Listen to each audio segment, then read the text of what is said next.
முதல்ல நல்ல அறிவாளி கழகு பேச விட்டு பேசணும். அறிவாளி கழகு முட்டாள் மாதிரி இடையில ஓலப்பாடு ஒண்ணு கிட்ட பேசுறீங்க, அடிச்சு மண்டல உடைச்சு கொடுப்பீங்க. பொம்பளை முதல்ல சபை நாகரிகமா முக்கியம்.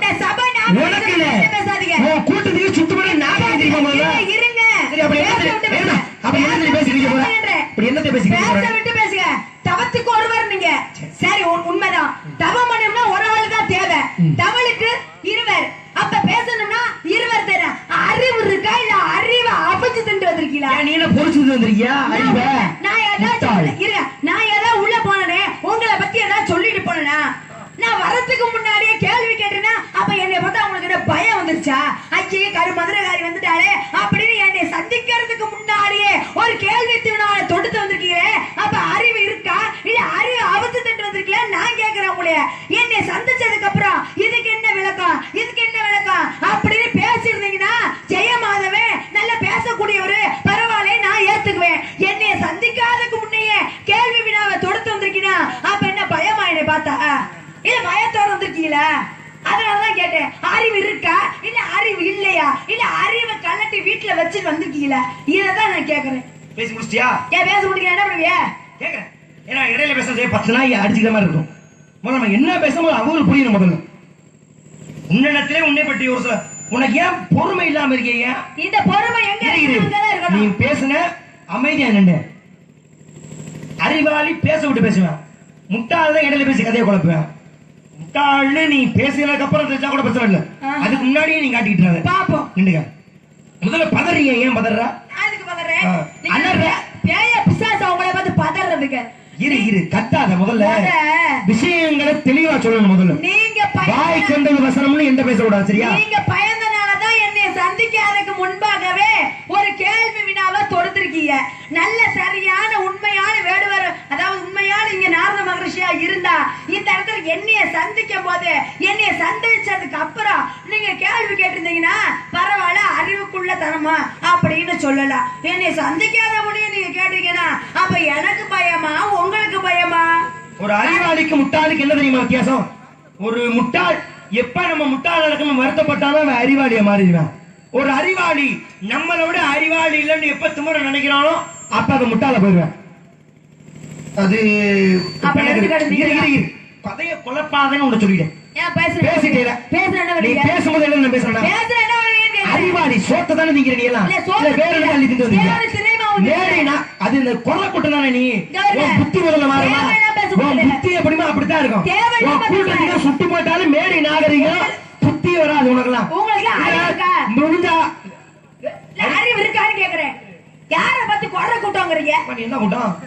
கொலை கூட்டம்ன்றீங்க, எப்படி சொல்றீங்க? நீ என்ன கூட்டம்? இருங்க, கொலை கூட்டம்னா என்ன அர்த்தம் தெரியுமா? ஒரு வள்ளி திருமண நாடகம்னா என்ன தெரியுமா? முத தமிழோட கலாச்சாரம், தமிழோட பண்பாடு, தமிழை முறைப்படி பேசுறதா ஒரு வள்ளி திருமணம் என்பது. இந்த இடத்துக்கு நான் வந்திருக்கேன்னா என்னை பார்த்து நீங்க கொலை கூட்டம் சொல்றீங்க. முத உங்களுக்கு அறிவு இருக்கா இல்லையா? இந்த இடம் என்ன இடம்? சொல்லக்கூடாதா? பேசுறது எப்படியா பேசலாம்? அப்ப பேச்செல்லாம் இனிப்பாகுமா? தப்பு இல்லைன்ற. அப்ப என்ன தப்பு இல்லை? சரி, வள்ளி திருமணம் நடத்துறோம்ன்ற. ஏன் வள்ளி திருமண நாடகம் ஏன் நடத்துற? முதல்ல வள்ளி திருமண நாடகம் எதுக்காக? என்ன கருத்து சொல்றோம்? நம்ம கருத்துக்கள் மேடையில ஒரு கதை. மத்த நாடகத்துல கதை மட்டும் நடக்கும். உண்மை. இந்த நாடகத்துல மட்டும் நம்ம என்ன புராணம் பேச ஆசைப்படுறோம் பேசலாம். என்ன கருத்து சொல்லலாம். என்ன காரணம் தெரியல? கருத்து சொல்லும்போது இந்த நாடகத்துல அதிகமாக உண்டு. உண்மையாலுமே ஒரு பவளக்கொடி நாடகம்னா அதுக்குள்ள கதாபாத்திரத்தை மட்டுமே காட்டுவாங்க. ஒரு சத்தியமான சாவத்தினா அதுக்குள்ள கதாபாத்திரம் மட்டுமே காட்டுவாங்க. அதே மாதிரி ஒரு ஹரிச்சந்திர நாடகம், ஒரு கட்டபொம்மை நாடகம், அப்படிப்பட்ட ஏதாச்சும் பட்ட நாடகமா இருந்தா அதுக்குள்ள விஷயத்தை மட்டுமே காட்டுவாங்க. ஆனா வள்ளி திருமணம் என்பது அப்படி கிடையாது. இதையா கண்கள் தமிழ்நாட்டுக்கு 2 கண்கள் என்ன அப்படின்னா, ஒன்று ராமாயணம், இன்னொன்று மகாபாரதம். ராமாயணத்தையும் பேசணும், மகாபாரத்தையும் பேசணும், 5 காப்பியும் பேசணும், 50 காப்பியும் பேசணும், ஆன்மீகத்தையும் பேசணும், அரசியலையும் பேசணும், எல்லாத்தையும் பேசக்கூடிய ஒரே நாடகம் எதுனா அது வள்ளி திருமணம் மட்டும்தான். இதை வச்சுக்கிட்டு நீங்க பேசணும் அப்படின்னா அப்ப தமிழோட கலாச்சாரம் என்ன, தமிழோட பண்பாடு என்ன அப்படின்னு, தமிழ் மரபு என்ன அப்படின்னு தெரியாம வந்து மேல நின்றுட்டு இருக்கீங்க. எனக்கு என்னன்னு எதுக்கு இந்த மோசத்தை ஒப்பிச்சிட்டு இருக்க? தெளிவா சொல்லு. வள்ளி திருமணம் நடத்துறது கருத்து காத்த. முதல்ல இந்த நாடகம் என்ன கருத்து சொல்றோம்? சாமி புராணத்துல பேசுறது அடுத்த விஷயமா, முதல்ல இந்த நாடகம் என்ன கருத்து சொல்லு, அதை சொல்ல முதல்ல. கருத்துக்கள் என்னன்னா நல்ல விஷயத்தை மட்டுமே கருத்துக்களை எடுத்து சொல்ல நம்ம முதல்ல புரிஞ்சு பேசு. அரிச்சந்திர நாடு நடத்துறமே அது என்ன கருத்து சொல்லுது? என்ன 56 தேசத்தை விட்டு கொடுத்தாரு, கட்டின பொண்டாடி விட்டு உண்மை சத்தியத்துக்காக நீதிக்காக தர்மத்துக்காக ஒரு மனிதனுக்கு எவ்வளவு பெரிய கஷ்ட சூழ்நிலை வந்தாலும் கூட உண்மை மட்டும்தான், சத்தியம் தவறக்கூடாது. உண்மை அந்த ஒரு கருத்து பொதுவான கருத்து. இது திரேதாயுகம் நடந்தது, இப்ப நடக்கிறது கலியுகம். கலியுகம் இந்த கலியுகத்து நாடகம் கந்த புராணம். உண்மை இந்த கந்த புராணத்தை அடிப்படை வச்சு உருவாக்கப்பட்டது கந்த நாடகம். உண்மை இது என்ன கருத்து சொல்லுது? இது என்ன கருத்து? சமத்துவம். உண்மை ஜாதி மத பேதம் இல்லாத ஒரு சமுதாயத்தை உருவாக்க வேண்டும். அப்புறம் எப்படி நீங்க இந்த வாயால எப்படி குறை கூட்டம்னு சொல்றீங்க? சமத்துவம்னா சமத்துவம்னா என்ன? முதல்ல ஒரு கீழ் சாதியும் ஒரு மேல் சாதி சேர்ந்தா தானே சமத்துவம். எம்மதமும் சம்மதமும் சொல்லக்கூடிய ஒரே நாடகம்னா அதனாலதான் இதுதான் சமத்துவம். அதுதான் முருகன் தேவலோகவாசி, தேவனுக்கு சார்ந்தவர். நீ என்ன கூட்டம்? குறை கூட்டம். உன் பேர் என்ன? வள்ளி. உன் பேர் என்ன? சுந்தர வள்ளி. உன் பேர் என்ன? என் பேர் என்ன? கனக வேண்டி பூ குரத்தி. ஏன் வச்சானே உன் குரத்தி? உங்க அப்பா அவன போய் கேளு. ஏன் குரத்தி வச்சா? வாயை புடிச்சிட்டாரு. அந்த அறிவு இருக்க முதல்ல மரியாதை இல்லாம பேசுற அவன் அவன் சொல்றீனா? நீ வாயை கிழிச்சே போய் நான் எதை புடிச்சு கிளிப் பண்ண தெரியாது. நான் எதை முதல்ல நீ முதல்ல குற கூட்டம் ரோசம் இரு. குற கூட்டம் ரோசம் பொத்து வருது உனக்கு. அப்படிதான் பேசுவேன். சரி அப்படிதான் பேசுவேன். இப்ப முதல் பாட்டு நம்ம நாடக தந்தை யாரு? டிடி சங்கரதா சுவாமி. பக்கத்து வேலைக்காரர் அவரு. என்ன மரியாதை சொல்லுமா? என்ன டிடினா என்ன? டிடி என்ன? டிடி சவத்ரு ஸ்ரீலஸ்ரீ சங்கரதா சுவாமி. டிடி சங்கரதா சுவாமிகள் கதைப்பாடல் எழுதியிருக்காரா? கண்டிப்பா. அவர் எழுதிய முதல் கதைப்பாடல் என்ன தெரியுமா? சொல்லுங்க. எக்குள்ளத்தில் உதித்தாயம்மா இத்தருணத்தில் புகழாயம்மா. இதானே முதல் பாடல். கண்டிப்பா. அதுக்கு என்ன பதில் பாட்டு பாடுவா? சொல்லுங்க. மிக்க வழி பற்றிடும் குறக்குளத்தில் உதித்தேன் சுவாமின்னு பாடணும். கண்டிப்பா. கதைப்பாட்டுல ஏன் நீ குறக்குளத்துல பிறந்தன்னு சாமி சொல்ல சொல்றாரு. ஏன் தெரியுமா சொல்ல சொல்றாரு? நீ குறக்குளம்ன்ற விஷயம் மக்களுக்கு போய் சேர்ந்தாதான் அப்ப வள்ளி குறத்திப்பா. அப்ப மக்கள் தெரியாமையா இருக்கு இந்த பாட்டு பேசுறது. எல்லாருக்கும் தெரியும். குறை காட்டு தெரியாம இருக்கா? கடைசி பாட்டு என்ன தெரியுமா பாடுவேன்? அறிவுல மடச்சிறுமி நான் பாடுவேன். கதை பாடு. நான் என்ன பாடு தெரியுமா? திருட்டு நாரத்தை முன்னியே நான் அறிவுல மடச்சிறுமின்னு பாட்டுல இல்ல, அறிவெல்லாம் மட குறத்தின் மாட்டில் இருக்கு. ஏன் ஒவ்வொரு விஷயத்தையும் நீ குறை கூட்டம் சொல்ல சொல்லத்தான் உன்னை முருகன் திருமணம் செய்யப்படுது. அதுதான் சமத்துவம். முருகன் திருமணம் சொல்றத கேட்டாங்களா? உங்களை கேட்டாங்களா? எதுக்கு வந்திருக்கா? அத மட்டும் நீ சொல்றீங்க ஜெயமாதவன பெரியார். ஏன் அது மட்டும் கதையில இருக்கா? இல்ல மாமா கோடி. ஏன் மதுரைக்காரனே மண்ணா மம்மா கொடுக்கா? ஏன் மதுரைக்காரன் உங்களுக்கு போட்ட நோய் பொட்டி கண்டோம் கண்டு போட்டேன்னு சொல்லி நீ எல்லாம் ஒரு ஆளா? எனக்குலாம் சரியா கேக்க இரு. எனக்கு ஒரு ஆளான்னு கேட்டேன். நீ பாப்பல வாய் பிடிச்சிட்டு நீ கேன்னு சொன்ன காது கேட்டுச்சா கேட்கலையா? முதல்ல இன்பாட் முதல்ல சரி. குறை கூட்டம்னா நீ பேசி கோவப்படுறீங்க. ஒரு சின்ன விஷயம். சமய குறவர்கள் எத்தனை பேர் மொத்தம்? இருங்க, ஒரு சின்ன விஷயம் சொல்லு. அதாவது எங்க அக்கா கருண் இந்திரா எனக்கு வாத்தியார். அவங்க என்ன தெரியுமா சொன்னாங்க? எந்த நாரவரை சந்திச்சாலும் எந்த வேடுவரை சந்திச்சாலும் வாங்க போங்கன்ற மறு வார்த்தை பேசக்கூடாது, நீ வா போன்னு பேசக்கூடாது. எனக்கு முதல் பிள்ளையார் சுழி போட்டு கொடுக்கும் போதே அந்த வாசகத்தை எழுதி கொடுத்துதான் சொல்லிட்டாங்க. அப்படிப்பட்ட வாத்தியார்கிட்ட நான் படிச்சுட்டு வந்திருக்கேன். அப்படிப்பட்ட வாத்தியார் இந்திரா எங்க அக்கா கருவாச்சிம்பாங்க அவங்களுக்கு பேரு. அப்படிப்பட்டவங்களை சந்திக்கும் போது அவங்களை நான் படிச்சு வந்திருக்கேன் அப்படின்னா உங்களை நான் வா போன்னு சொல்லுவேனா? இன்னும் பாத்தீங்கன்னா அவங்க சின்ன பையனா இருந்து புதுசாக அதிகாரத்தை போட்டு வந்து பஞ்சகத்தை கட்டி கையில கட்டைய பிடிச்சிட்டு அவங்களை வந்து சந்திச்சாலும் என்ன தெரியுமா சொல்லுவாங்க? வாங்க சுவாமி, அமரங்கள் சுவாமி, உட்காரங்கள் சுவாமி அப்படின்னு தான் சொல்லுவாங்க. அப்படிப்பட்ட வாத்தியார்ட்ட படிச்சுட்டு வந்தா உங்களைய நீ வா போன்னு எந்த காலத்துல எக்காலத்திலும் பேச மாட்டேன். எந்த நாரதரையும் உன்னுடைய குருநாதர் கரு இந்திராமா அவங்க சொல்லி கொடுத்தா உனக்கு நீ வா போன்னு பேசக்கூடாதுன்னு. அதே இந்திரமா நாரதர் அம்மா கொடுக்குன்னு கேட்க சொன்னாங்களா? ஏன் அப்படி நீங்க கேட்டீங்க? மதுரையில இருந்து வந்து அதுக்கு இது கூட பரவாயில்லையா? வாயை புடிச்சிட்டு அருன்னு கிழிச்சிடுவேன் அப்படின்னீங்க. நான் பேசுவேன். நானும் பேசுவேன். ஒண்ணு பேசுவேன்னு சொல்லி பேச மாட்டேன்னு சொல்லி ஏதாச்சும் முடிவு உனக்கு. ஏன் குருநாதர் என்னுடைய குருநாதர் ஐயா திருநாவுக்கரசர் சொன்ன வார்த்தை ஒரே வார்த்தை, உனக்கு மரியாதை கொடுக்குறாளா? கண்டிப்பா நீ மரியாதை கொடு. மரியாதை இல்லாம திமிர் குடிச்சாலு மண்டை குடிச்சா வச்சு பாக்க விட்டு நார் அடிச்சிரு. அதுதான் என்னுடைய ஒரே விஷயம். இல்ல நீ அவ்வளவு தைரியம் இருக்குன்ற குறை கூட்டம்னே கோவம் வந்துச்சு உனக்கு. நீ பட்டப்பட கூட்டம் தானே. என்ன மதம் நீ? சைவ மதத்து பெருமை சேர்த்து எத்தனை பேரு? 63 நாயன்மார்கள். 63 நாயன்மார்கள் சிவனுக்காகவே பிறந்தாங்க. சிவனுக்கு 4 பேரை மட்டும் தனியா பிரி. 4 பேர் யாரு? அப்பர், சுந்தரர், திருஞான சம்பந்தர், மாணிக்க வாசகர். 4 பேர் இருக்காங்களா? உண்மை. இந்த 4 பேருக்கு ஒரு பேர் இருக்கு. என்ன ஒரு பேருனா? சமய குறவர்கள். குறவர்கள் தானே 4 பேருக்கு? கண்டிப்பா. சமய குறவர்கள். சமய எத்தனை சொல்றது? சொல்லு. குற குட்டோட ரோசம் வந்துச்சுல. கோயாமே சொல்லு. இரு. சமய குறவர்கள். சமய குறவர்கள். குறவர்கள். அப்பர் வந்து குற குட்டத்துல பிறந்தாரா? இல்ல. மாணிக்கவாசகர் இல்ல. சுந்தரர் இல்ல. திருஞான சம்பந்தர் யாருமே குற குட்டத்துல பிறக்கல. கண்டிப்பா இல்ல. அப்பறே சமய குறவர்கள்னாக குறவர்கள் என்ன அர்த்தம் தெரியுமா? சமய குறவர்கள். குறவர்னா பரப்பாளர்னு அர்த்தம். சமயத்தை பரப்புவர்கள். அந்த 63 நாயன்மார்ல மிச்ச எல்லாருமே சிவனுக்காக ஒரு விஷயம் பண்ணி அந்த விஷயத்துல சிவனுக்காகவே தன்னால முடியாது மத்த யாரால முடியாத ஒரு விஷயத்தை செஞ்சு காட்டி ஒரு விஷயத்துல மட்டும்தான் பெரிய ஆளா இருப்பாங்க 63 பேருமே. ஆனா இந்த 4 பேர் மட்டும்தான் ஒவ்வொரு ஆலயங்களுக்கும் சென்று அந்த ஆலயத்திலே சிவன் பெருமையை சொல்லி வேதனையை ஓடாக யாரு?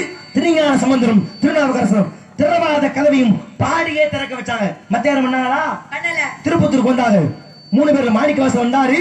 திருத்திருநாதரை பற்றி ஒரு பதிகம் பாடினார். மத்த யாரும் இங்க வந்தாங்களா? அந்த 4 பேருக்கு சிறப்பு.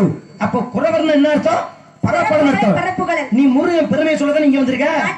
அப்ப குறவர்னு என்ன அர்த்தம்? முருகன் பெருமையை பரப்பதான் வந்திருக்க. நீ குறை கூட்டம் தானே. 1000 விளக்கு நான் சொல்லுவேன். ரோசம் வருது பயம்னு சொல்றேன். பயம்னு சொல்றேன். யாருக்கு யாரை பார்த்து பயம்?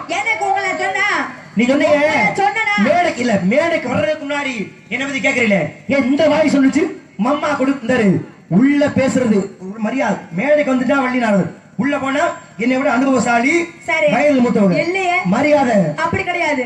நீங்க உங்களோட அனுபவம் நான் கம்மிதான். வள்ளியில அனுபவம் கம்மிதான். அப்புறம் என்ன வேற ரூபத்துல உன்னை அதிகமா சந்திச்சிருக்கேன். வேற ரூபத்துல தேவையில்ல.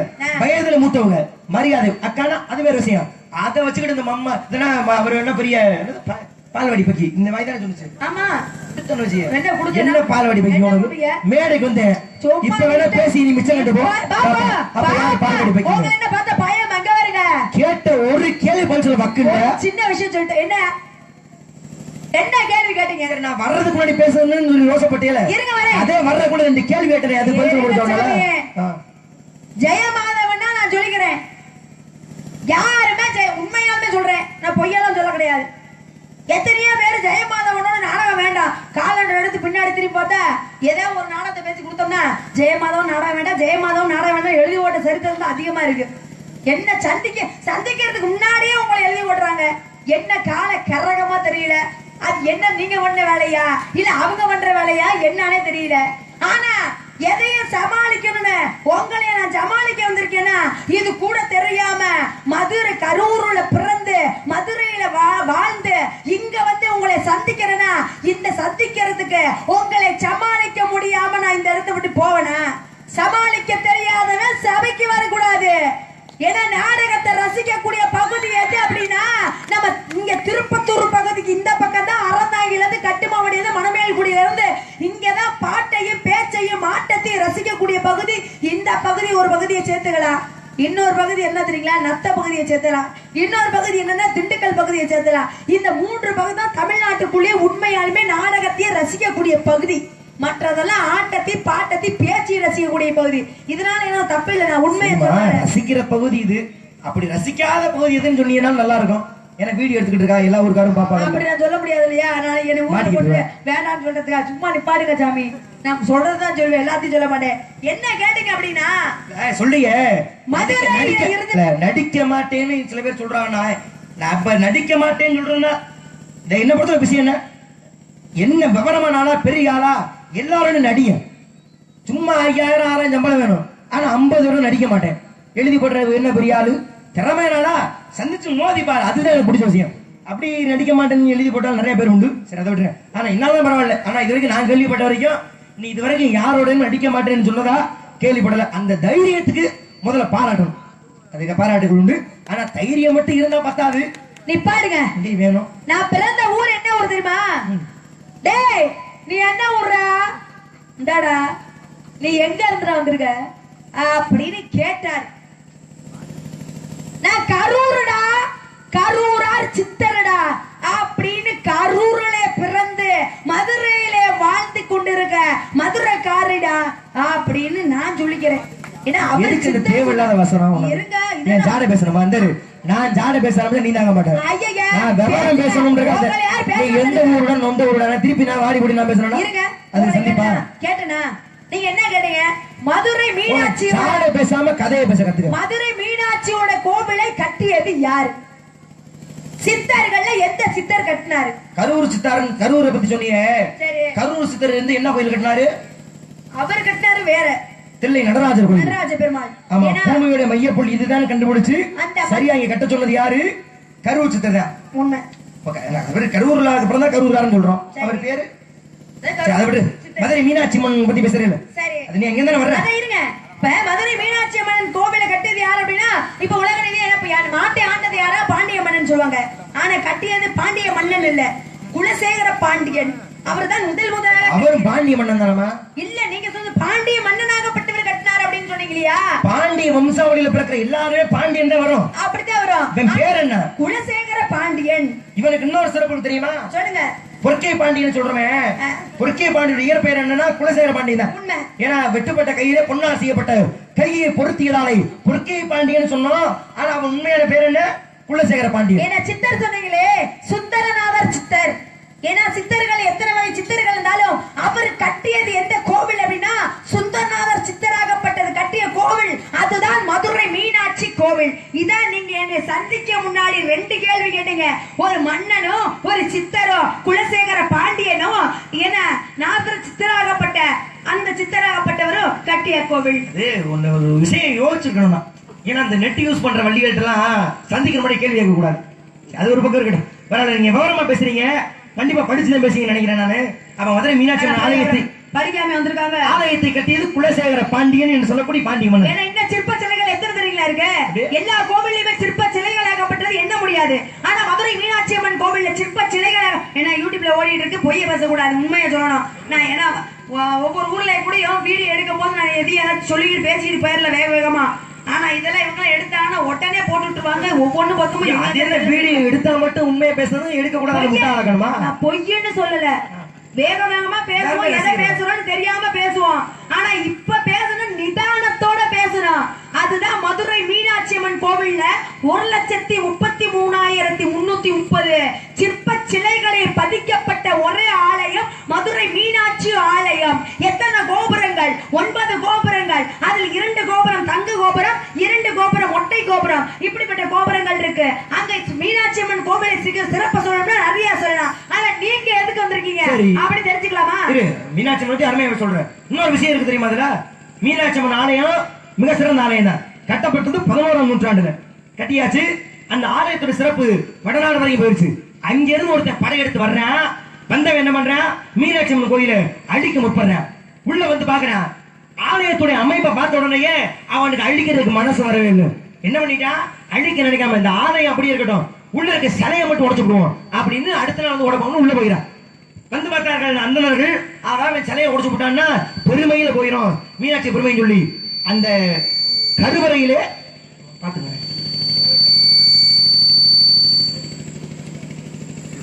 ஆக கருவறையில் இருக்கக்கூடிய அந்த சிலைக்கு முன்னாடியே கருவறையில் இருக்கக்கூடிய சிலைக்கு முன்னாடியே அதே போல பிம்பத்தை கொண்ட இன்னொரு சிலையை வச்சு உண்மையான சிலைக்கு குறுக்கால ஒரு சவத்தை கட்டி வச்சுட்டான். என்ன பண்றான்? அடுத்து வர்றான். இதுதான் உண்மையான சிலை நினைச்சு அந்த சிலையை உடைச்சு போயிடுறான். ஆனால் 48 வருஷம் கடந்த பிறகும் கூட உள்ள போய் பார்த்தா சூட்டிய மாலை வாடல, ஒரு ஏற்றி வச்ச விளக்கு அணையல. இது யார் அங்கிருந்து வந்தா தெரியுமா? லோடி வம்சத்தை தோற்றுவித்த மாளிகவான் என்று சொல்லக்கூடிய வந்தா அவன் அழிக்க முற்பட்ட பொழுதுதான் அந்த ஆலயத்தை அழிக்க முடியாமல் ஒரு மிக சிறந்த ஆலயம் என்ற பெயர் வாங்கியது. அப்படின்னா அது மதுரை மீனாட்சி அம்மன் ஆலயம். அப்ப அதை பத்தி ஓரளவு பரவாயில்ல, 5 கண்டு படுது இல்லாம தான் இருக்கு. இப்ப நாயன்மார் சொல்றீங்க, எத்தனை ஆண்கள் எத்தனை பெண்கள்?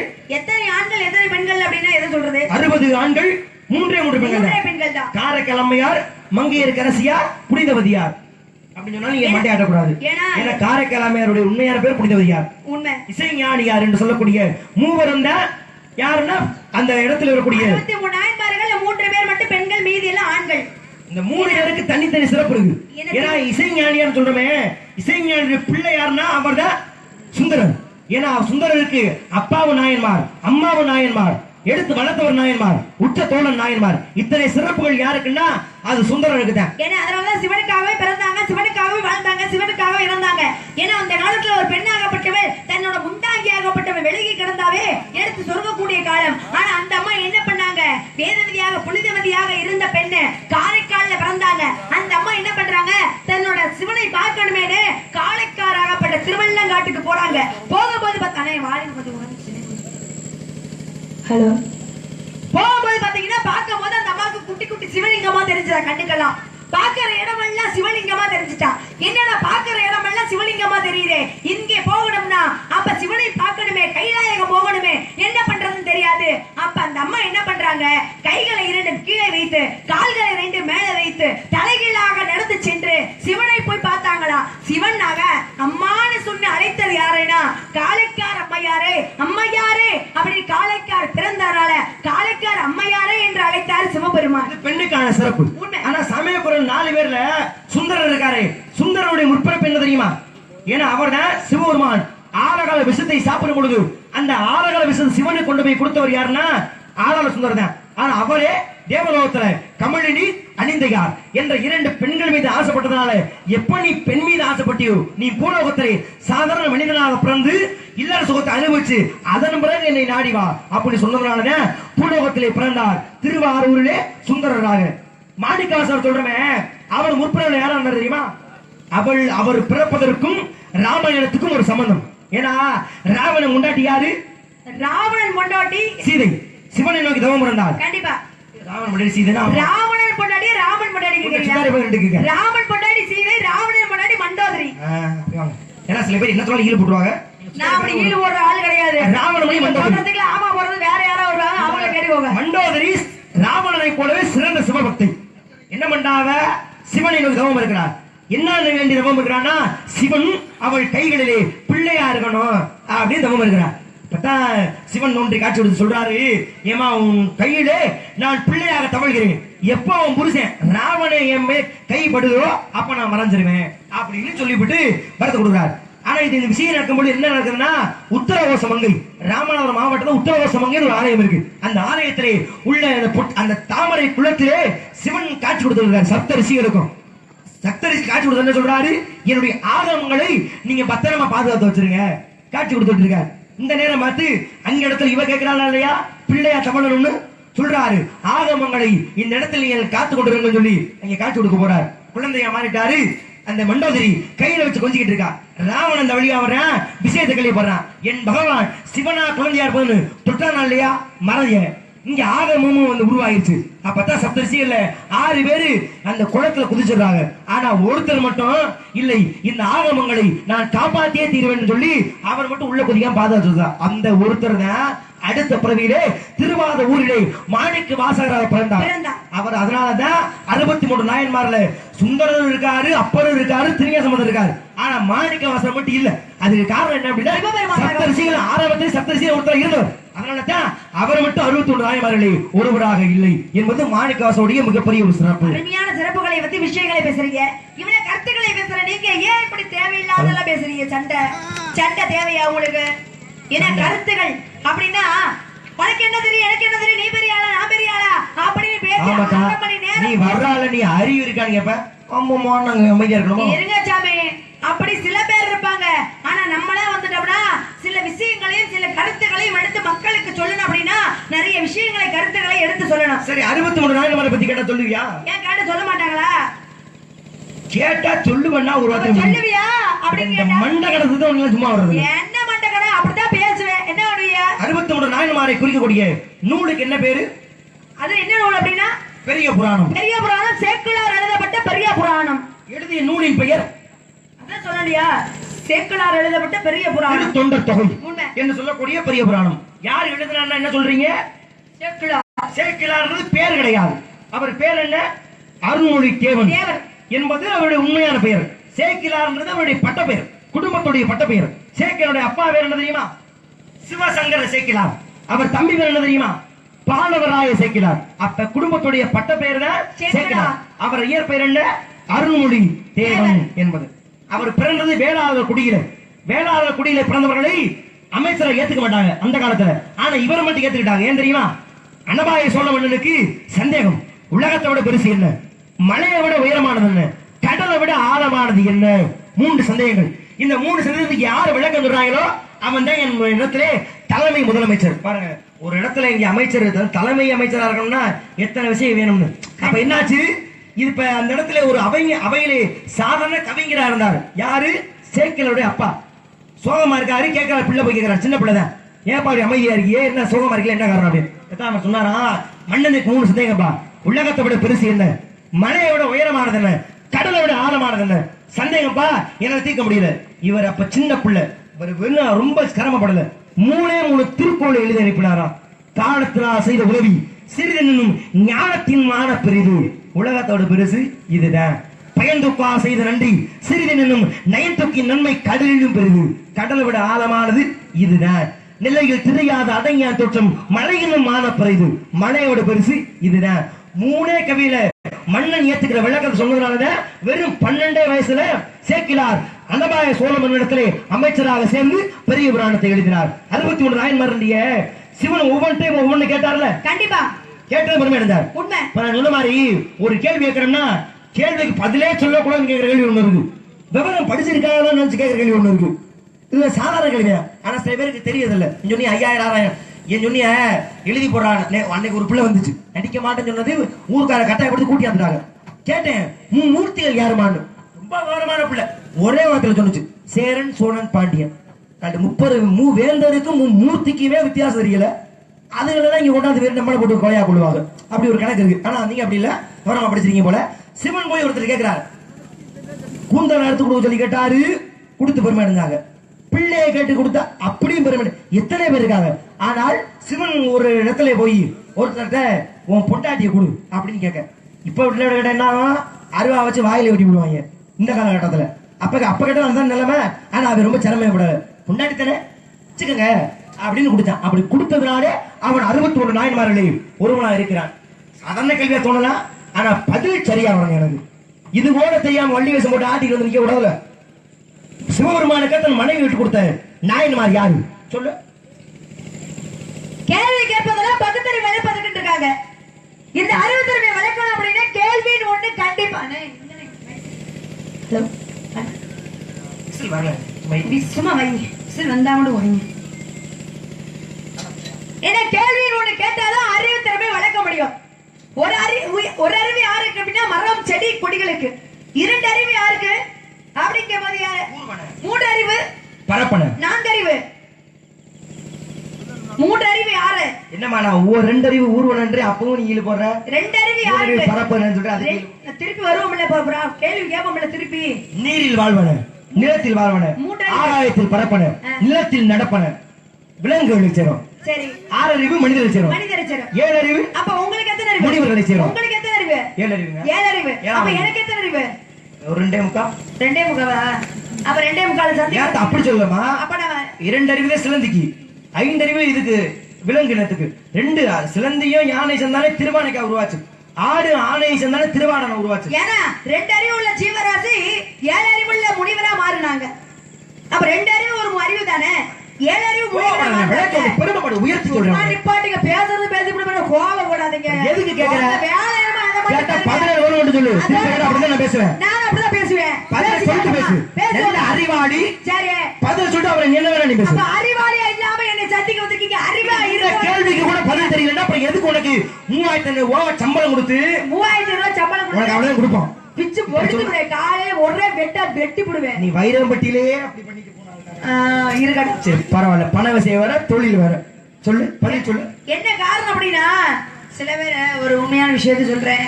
நான் வாகனத்தை வச்சாதான் வருவேன்பாங்க. நமக்கு அந்த மண்டகணமெல்லாம் இல்ல. நீ எவ்வளவு தூரம் கூப்பிட்டாலும் நம்ம இப்ப தூக்க முடியாம 2 பேக்கையும் தூக்கிட்டு பஸ்ல வரனா கொடுக்கக்கூடிய எல்லாத்தையும் சந்திக்கணும். எல்லா ஊர்ல இருக்க நாரதரையும் வேடுவரையும், அதாவது எல்லா ஒரு நடிகர்களையும் சந்திக்கணும்னு எனக்கு ஒரு ஆசை. ஏன்னா புண்டாச்சுட்டுக்குள்ளேயே குதிரை ஓட்டுறது நமக்கு பிடிக்காது. எல்லா பகுதியும் போகணும், எல்லா பகுதியும் பேர் வாங்கணும், எல்லா பகுதியும் வள வரணும். இதான் போய் அங்க இருக்க வேலையிட்ட சொல்லுங்க, நிப்பாட்டு வர சொல்லிக்கிட்டு. அங்க போய் சொல்லணும்னா நீங்க போய் சொல்லுங்க, நான் எதுக்கு சொல்லணும்? எனக்கு அவசியம் போறேன். நான் கடைக்கு போவேன். அங்க இருக்க வந்தாத்தான் விட்டு போட்டா நாங்க அங்கே போக முடியும். அதுவும் முடியல. இங்க வாங்கினா இங்கே வர்றது இல்ல.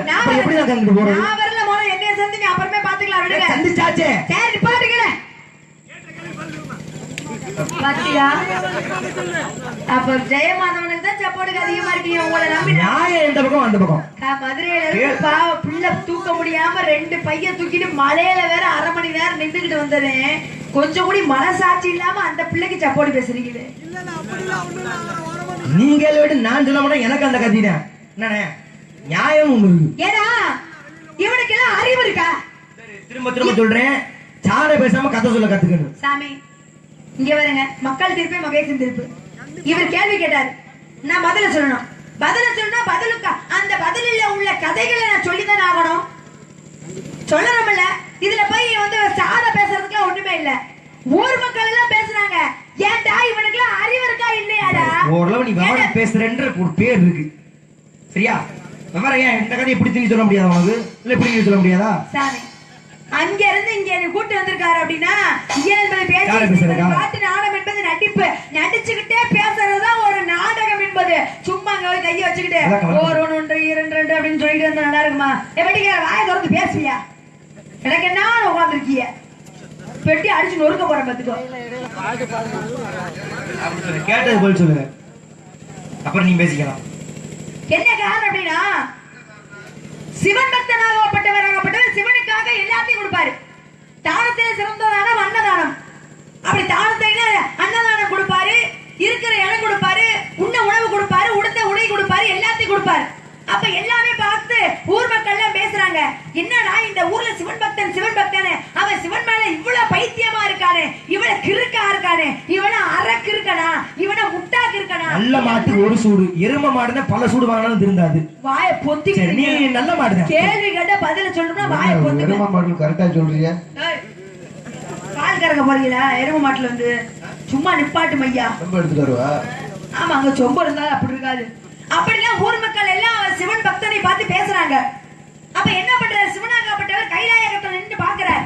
என்னன்னா பூலோகத்துல நம்ம புகழை இவ்வளவு ஒரு புகழை பரப்புறா அப்படின்னா அவன் உண்மையான சிவன் பக்தனா என்று நம்ம சோதிக்கணும்னு நல்லவங்களையும் இறைவன் சோதிப்பான் என்ற காரணத்தினால சிவனாகப்பட்டவர் சிவனடியாராக ரூபம் மாறி வரார் எங்க பூலோகத்துக்கு. வந்து அந்த சிவன் பக்தன் வீட்டு முன்பாக போய் நிக்கிறார். எப்படி பிச்சா பிதமே அப்படின்னு நிக்கிறார். அப்படி நிக்கும் போதுதான் அங்க உள்ள இருந்து வெளியே வராரு. யாரு? அந்த சிவன் பக்தன். வந்தவர் முனிவரை பார்த்து, வாங்க சாமி, என் வீட்டை தேடி வந்தா ஒண்ணு உணவு கேட்பாங்க, இல்ல உடுத்த உடை கேட்பாங்க, இல்ல இருக்க இடத்த கேட்பாங்க. நீங்க வந்திருக்கீங்க அப்படின்னா எதுக்கு வந்திருக்கீங்க சுவாமி? ஏன்னா வந்தது சிவனர். ஆனா அவனுக்கு தெரியாது இல்லையா, வந்தது சிவனடியாராக தானே வந்திருக்காரு அப்படின்னு கேட்க. அப்பதான் சிவனடியார் சொல்றாரு, டே உண்ண உணவு வேண்டாம், உடுத்த உட வேண்டாம், இருக்க இடம் வேண்டாம், டே உன் பொண்டாட்டிய கூடா எனக்கு சரியாடா? உன் பொண்டாட்டி சரியாடா? நம்மள ஆரம்பிச்சதும் தெரியாது அப்படின்னு அங்க சிவன் பக்தனாகப்பட்டவன்ட்டு சிவனடியார் கேட்க. அப்ப கேட்கும் போது சொல்றாரு, என் மனைவி தானே சாமி கேட்கறீங்க, நான் மறுப்பு பேச்ச பேசல, இந்தாங்க கூட்டி செல்லுங்கள் அப்படின்னு தன் மனைவியை கைய பிடிச்சு கொடுக்கறாரு, கூட்டிட்டு போங்கன்னு சொல்லி. அப்ப சிவன் பக்தன் பாக்குறாரு. சிவனடியார் என்ன சொல்றாரு? என்ன சிவன் பக்தனே, நீ பார்த்தோன சிவனடியார் வந்துட்டாரு சொன்னோன உன் பொண்டாட்டின்னு கூடி பார்க்காம கைய பிடிச்சு கொடுத்து கூட்டிட்டு போன்னு சொல்லிட்ட. நீ ஒண்ணு சொல்லல. ஊருக்குள்ள போகணும்னா உன்னோட சொந்த பந்தா சுற்று அனைவருமே என்னை பேசுவாங்க, ஏசுவாங்க. அப்ப நான் என்ன பண்ணணும்? எனக்கு ஒரு உதவி செய். என்ன உதவி செய்யணும்? இந்த ஊர் எல்லையில கொண்டு வந்து உன் மனைவியும் என்னையும் விட்டுட்டு திரும்புப்பா அப்படின்னு சொல்ல. வாங்க சாமி நான் கூட்டிட்டு போறேன்னு சொல்லி தன்னோட மனைவியாரையும் சிவனடியாரையும் கூட்டிட்டு போறான் அந்த சிவன் பக்தன். கூட்டிட்டு போகும்போதே ஊருக்குள்ள இருக்கவங்க என்ன சொல்றாங்க, அட பாவி, இவ்வளவு காலமா சிவனடியாருன்னு பிச்சா பிதமே யாரு வந்தாலும் உன்ன உணவு கொடுப்ப, உடுத்த உடை கொடுப்ப, இருக்க இடத்த கொடுப்ப, இப்ப பொண்டாட்டிய கொடுக்குறேடா, டே உனக்கெல்லாம் அறிவு இருக்கா இல்லையாடா அப்படின்னு பார்த்து கேட்கறாங்க. கேட்டதுக்கு அப்புறம் என்ன நடக்குது? வாள் வீச்சமாகப்பட்டது, யுத்தம், சண்டை நடக்குது. சண்டையும் மீறி என்ன பண்றாரு? எல்லாத்தையும் அடிச்சுக்கிட்டு மற்ற தன்னோட மனைவியும் சிவனடியாரும் ஊர் எல்லையில கொண்டு போய் விட்டுட்டு திரும்புறார். திரும்ப போது என்ன ஆகுது? ஐயோன்ற குரல் கேட்டுச்சு. ஆகா, சிவனடியாருக்கு மறுபடியும் ஏதோ பிரச்சனை போல இருக்கே அப்படின்னு திரும்பி போய் பாக்குறாரு. விட்டுட்டு வந்தது யாரு? சிவனடியாரையும் தன் மனைவியும். ஆனா திரும்பி போய் பார்த்தா அப்பதான் சிவனாகப்பட்டவர் காட்சி கொடுக்கிறார். யாருக்கு? அந்த சிவன் பக்தனுக்கு காட்சி கொடுத்து என்ன சொல்றாரு? நீ இயற்கைக்கு மாறாக நீ இந்த வேலையை செய்ததால் கட்டிட பொண்டாட்டியின் கூடி பாராமல் சிவனுக்காகவே தானம் பண்ண நீ எப்பயுமே சிவன் பக்தனாக இருக்க வேண்டும் அப்படின்னு காவேரி பட்டணத்தில் பூம்புகாரும் என்னும் ஊரில் பிறந்தவர் தான் இயற்கைக்கு மாறாக வேலை செய்ததால் உனக்கு இயற்பகை நாயனார்னு 63 நாயன்மார்கள்ல உனக்கு ஒரு சிறப்பு இடத்தை நான் கொடுக்கிறேன்டா அப்படின்னு சொல்லி சிவனாகப்பட்டவர் அந்த சிவன் பக்தனுக்கு 63 நாயன்மார்கள்ல இயற்கைக்கு மாறாக வேலை செய்தார். இயற்பகை நாயனார் என்ற பட்டத்தை கொடுத்தார். அவர்தான் காவேரி பட்டணத்தில் பூம்புகார் என்னும் ஊரில் பிறந்தவர். நீங்க கேட்ட கேள்விக்கு பதில் உண்மையா ஏத்துக்கோங்க, பொய்னா பதில் விளக்கமா இருக்கும். சொல்ற விதம் இவர்தான் அந்த விஷயம் நல்லா இருக்கு. இருந்தாலும் ஏழை சாடாம இல்லையா காலத்தை வீணாய்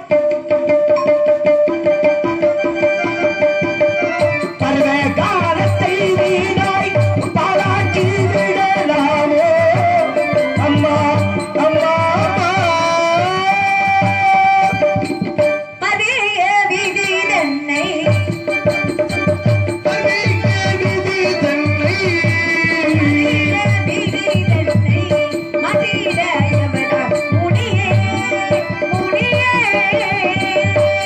அருமையான கதை சொன்னீங்க. சிவனுக்காக இரு நீ சொன்னது நான் முழுசா ஒத்துக்கவே இல்லை. சிவனுக்காக எல்லாம் வேணா விட்டு கொடுப்பாங்க. மனைவி விட்டு கொடுத்தா நீ கதை மட்டும் சொல்லியிருந்தா உன்னை என்ன விட்டு இருப்பேன். இடையில 4 குத்துன மாதிரி தெரிஞ்சு நமக்கு எதையும் வாங்கி வச்சு பழக்கமே இல்லை. அருமையான விருத்தம். சிவன் கேட்கிறாரு உன் மனைவி விட்டு கொடுப்பார். இவரு சிவபக்தர். ஒருவேளை அவர் சிவபக்தியா இருந்தா அவளும் நியாயமர இடம் விட்டு இருப்பான். யாரு சிவபக்தர்? இவர். இவர் சொல்றாரு மனைவி தானே வேணும் எடுத்துங்க அப்படின்னு. இவனுக்கு இங்க போச்சு அறிவு. இவ பொம்பளை ஏண்டி எவன் புருஷன் சொல்றேன் இன்னொருத்தோட போகணும், இன்னொருத்த கூட்டா போயிருக்காடி நீ எவன் கூட்டாலும் போறதுக்கு நீ என்ன அப்படின்னு யாருக்கு அவ பேர் வரும்? உன்னை தாண்டி கேட்கிறேன் அப்படின்னு அங்கே கதையில வள்ளியம்மா சொன்னாங்கல்ல அந்த இயற்பயனான கதை, அதே கதை. சிவன் கூப்பிட்டாரா? யார கூப்பிட்டாரு? உன் மனைவி அனுப்பி சொல்ல. இவர் அனுப்பி வச்சாரு. இது இவர் பெருந்தன்மை, இவர் சிவபக்தர். உனக்கு எங்க போச்சு அறிவு? அது அறிவு இருந்தா தான் கூட்டா கிரிக்கி இன்னொரு போன்றா யார் கூட்டாலும் போயிடுறதா? நீ ஈடு போடாம போயிட்டு இருக்கா பொம்பளை அணியெல்லாம் அறிவு விட்டவன அப்படின்ற விஷயங்கள் பேசி முடிச்சீங்களா? நான் ஆரம்பிக்கவே இல்லை. நல்லா திட்டுங்க என்ற கேள்வி வரும் பொழுது கேட்க ஊருக்காரங்களா நிப்பாடுங்க. நீ கதை சொன்ன என்ன சொன்னா ஒத்துக்கவே இல்லைன்னா ஊருக்கார கேட்டாங்கல்ல. அப்ப இவன் என்ன சொல்றாரு?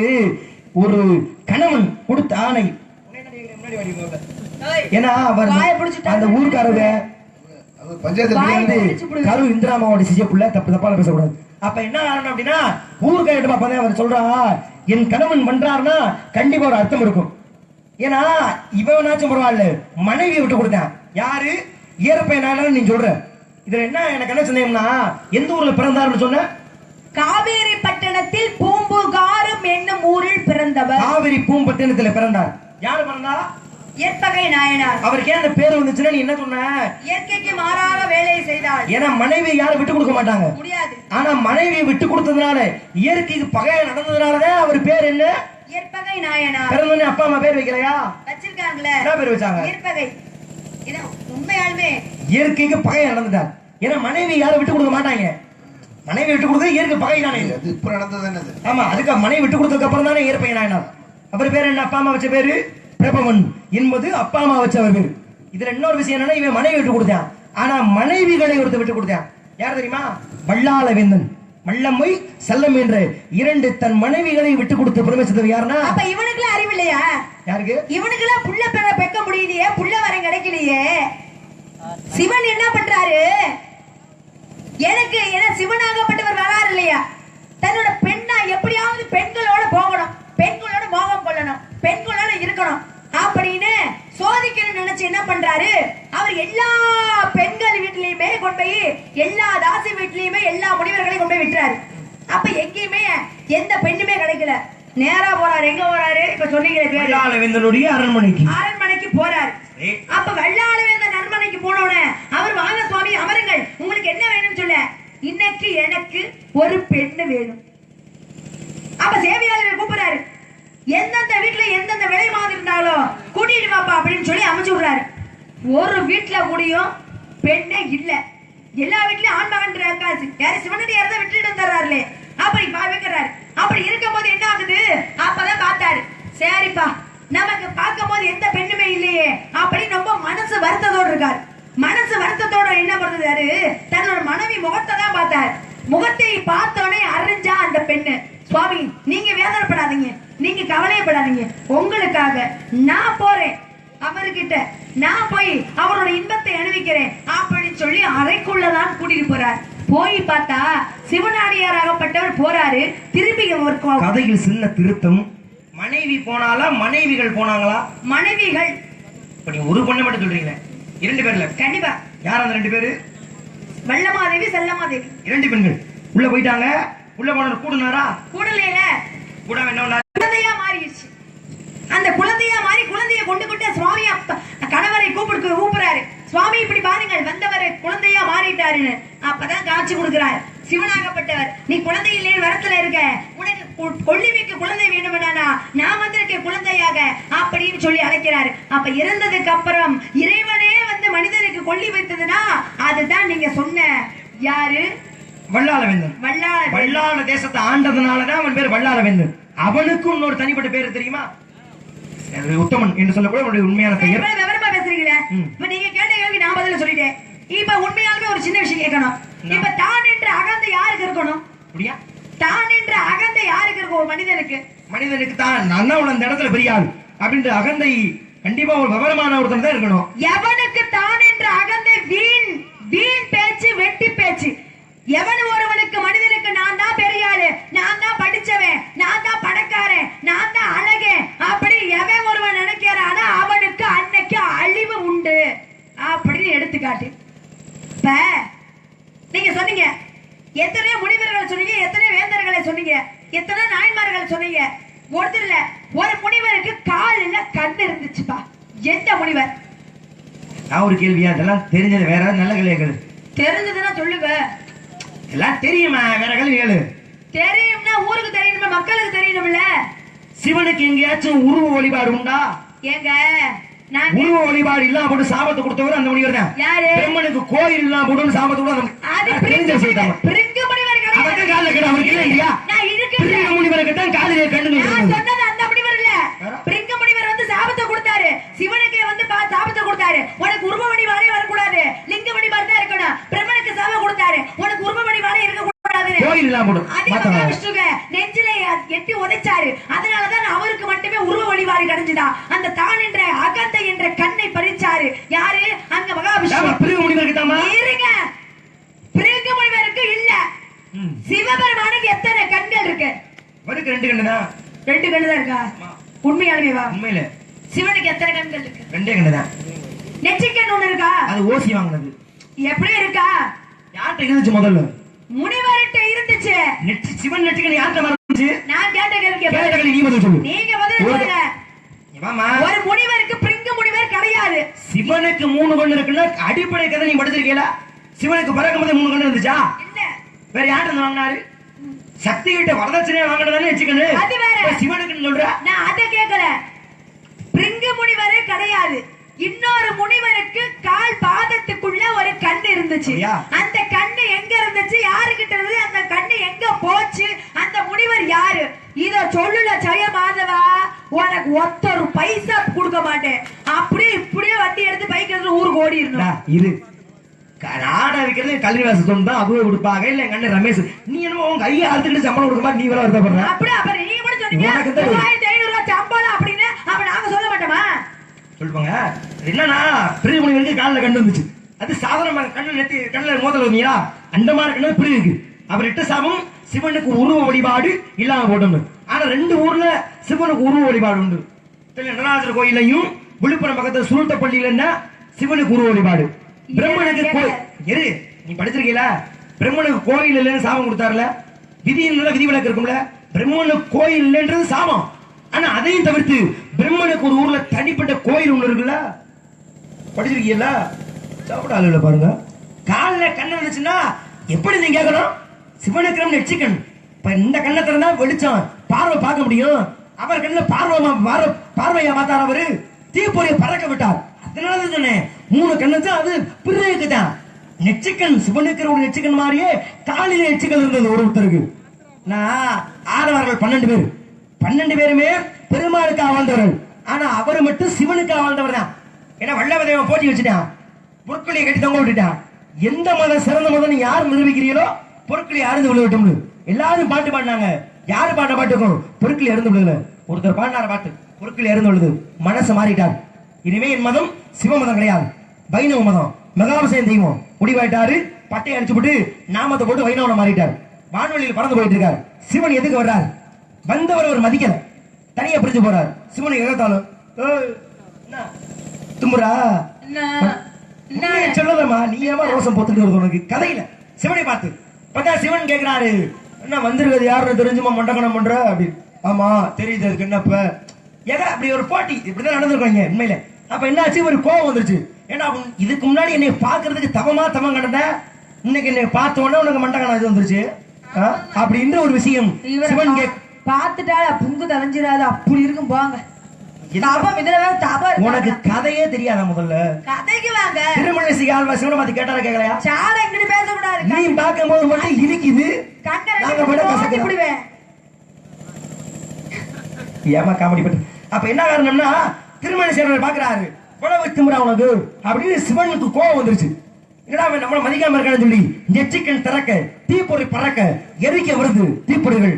பார்த்தாரு எகத்தாலமா. ஒரு சில விஷயத்தை பார்த்தா சிரிப்பு வந்துடும். நீ மன்னரை பார்த்தா எனக்கு அந்த மாதிரி. அப்ப திருமணி சார் சிரிப்பு வந்துருச்சு. நீ உனக்கு இது கூட இடம் கொடுத்துருக்காங்க இந்த பக்கம். ஹலோ நல்லா. அப்ப என்ன காரணம்னா, சிவன் பாக்குறாரு, நெச்சிக்கண்ணை திறந்து விடுறாரு, தீப்பொறி பரவுச்சு. இவர் ரொம்ப சிரமமே போடல, சிரிச்சபடியே தன் காலில் இருந்த கண்ணை திறந்து விடுறாரு. அதிலிருந்து பறந்த தீப்பொறிகள் சிவனையே தைக்க செஞ்சிருச்சு. ஒண்ணும் பண்ண முடியும் சிவனாரு. கெஞ்சினார், உயிர் பச்சு கொடுப்பாரு. ஒரு கொடுக்க மாட்டேனாரு, கோபம் கொண்டுட்டார். அப்பதான் சக்தியே நேரடியா இறங்கி வந்து இந்த கேட்டதுனாலதான் சிவனுக்கு உயிர் பிச்சை போட்டார். யாரு? சாதாரண பக்தன். 12 ஆழ்வார்களிலே மழிசை எனும் ஊரிலே பிறந்த திருமழிசை ஆழ்வார் தானே சிவனுக்கு உயிர் பிச்சை கொடுத்தா. இப்ப யாரு கண்ணுல யாரு காலில நெச்சுக்கள் இருந்தது? திருமழிசை ஆழ்வாருடைய காலிலே. போதுமா? அருமையான விஷயம். ஏதோ 5க்கு 2 பதில் இல்லாம சொல்லிருக்கீங்க. என்ன 5க்கு 2 பதில் என்ன அர்த்தம்? அப்ப நீங்க ஆரம்பத்துல சொன்னீங்க 5க்கு 2 பதில் இல்லைன்னு. நீ என்ன மதம்? சிவ மதம் தானே. நீங்க என்ன போட்டிருக்க? பட்டை சிவனுக்கு தானே. பசுபதி பாசம் என்ற சிவனுக்குள்ள மந்திரம் என்ன மந்திரம்? ஓம் நமச்சிவாயா. ஓம் எல்லாத்துக்கும் பொதுவானது.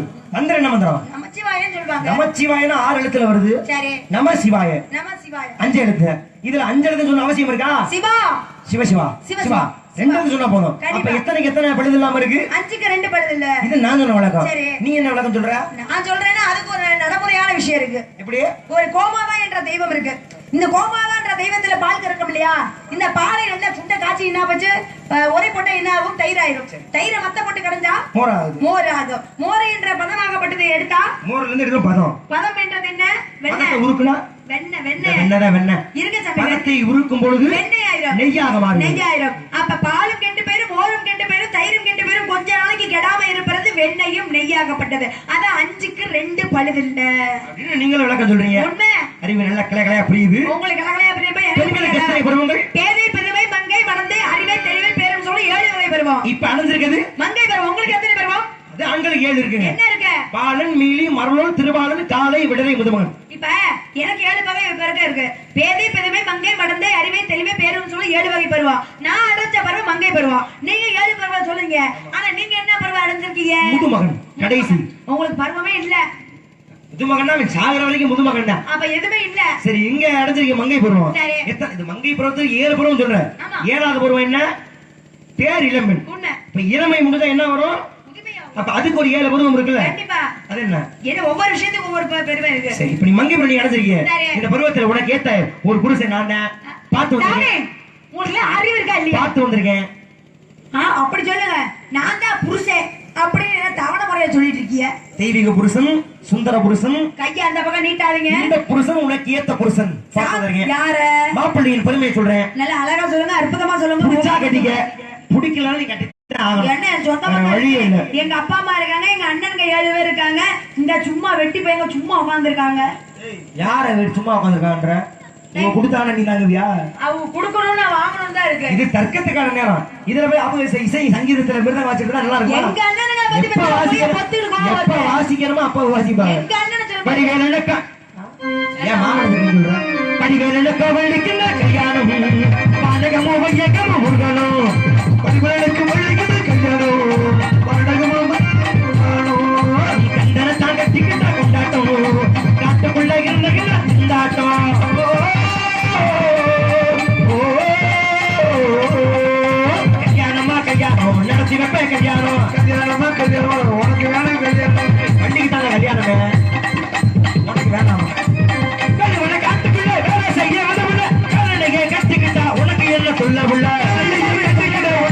நல்ல புள்ள. என் பேச்ச கேட்டீங்கன்னா அதுல உங்க எடுத்து சொல்றேன்.